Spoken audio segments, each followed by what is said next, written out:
अभी आपने क्या क्या डिस्कस किया, AR सीखा, MR डिस्कस किया, फिर हमने एवरेज कॉस्ट सीखा था, AC सीखा, MC सीखा, ठीक है। इलास्टिसिटी ऑफ डिमांड की बात करी, इलास्टिसिटी ऑफ सप्लाई की बात करी, कोई डाउट यहाँ तक? देखो एक कॉन्सेप्ट और हम डिस्कस करने वाले जो अपने क्लास 11 में पढ़ा था, क्लास 11 में पढ़ा था अपने मैक्सिमम प्रॉफिट की बात करी थी। अधिकतम मैक्सिमम प्रॉफिट कैसे फाइंड होगा?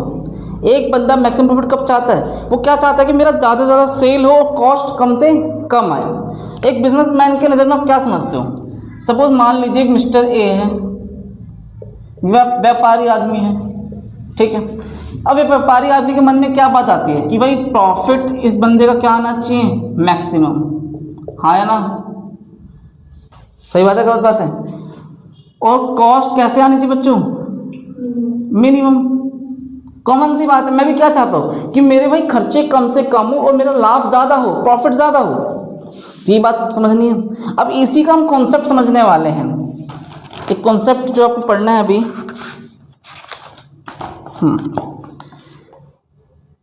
Maximisation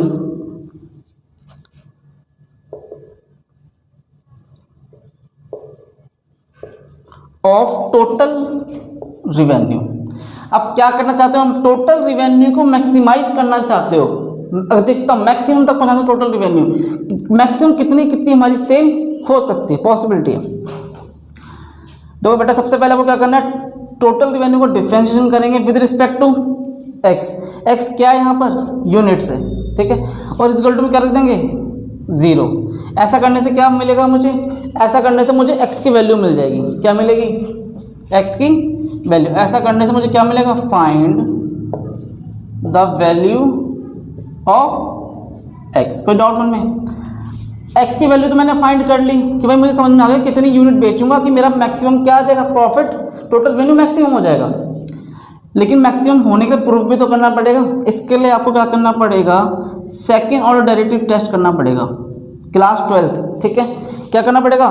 second order derivative test करके देखेंगे। अगर ये 0 से कम आ रहा होगा तो क्या हो जाएगा? ये मैक्सिमम, ठीक है। और 100% इस केस में क्या आना चाहिए? 0 से कम ही आना चाहिए। सेकेंड ऑर्डर डेरिवेटिव क्या आएगा? 0 से कम आएगा। याद रहेगा? कोई डाउट मन में? हाँ, कोई डाउट है मन में? समझ में आया कि नहीं आया? नंबर 2 की बात करते हैं, मिनिमाइजेशन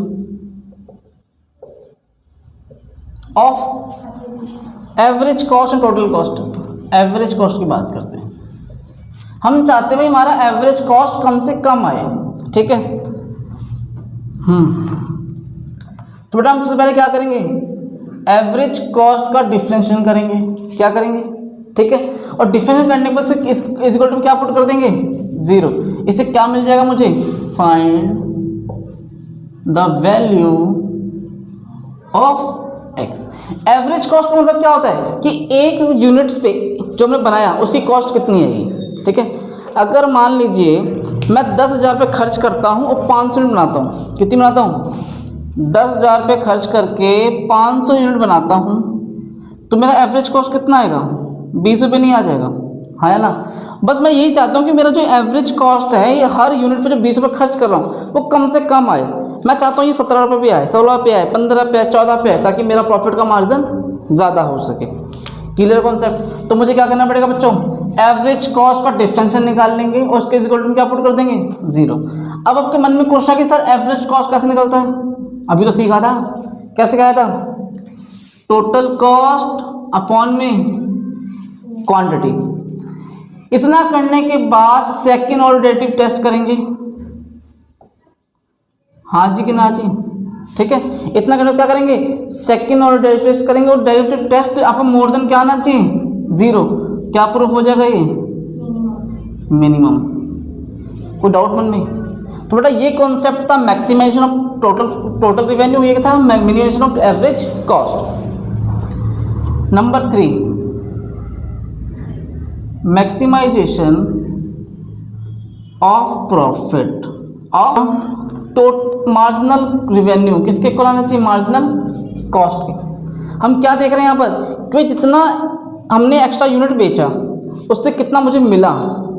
मार्जिनल रिवेन्यू मेरा किसके इक्वल आना चाहिए? मार्जिनल कॉस्ट के इक्वल आना चाहिए। जितना मैंने देखो मान लेते हैं हम 5 यूनिट में एक्स्ट्रा बनाता हूँ तो मेरा 100 रुपये का एक्स्ट्रा खर्चा आता है, ठीक है, और 5 यूनिट में अगर एक्स्ट्रा बेचता हूँ तो मेरा 100 रुपये मुझे एक्स्ट्रा मिलता है, तो मेरे लिए मैक्सिमम हो जाता है। हम उससे ज़्यादा की बात ही नहीं करेंगे, क्यों? क्योंकि मेरा MR MC के इक्वल आ चुका है, क्लास 11 वाला कॉन्सेप्ट।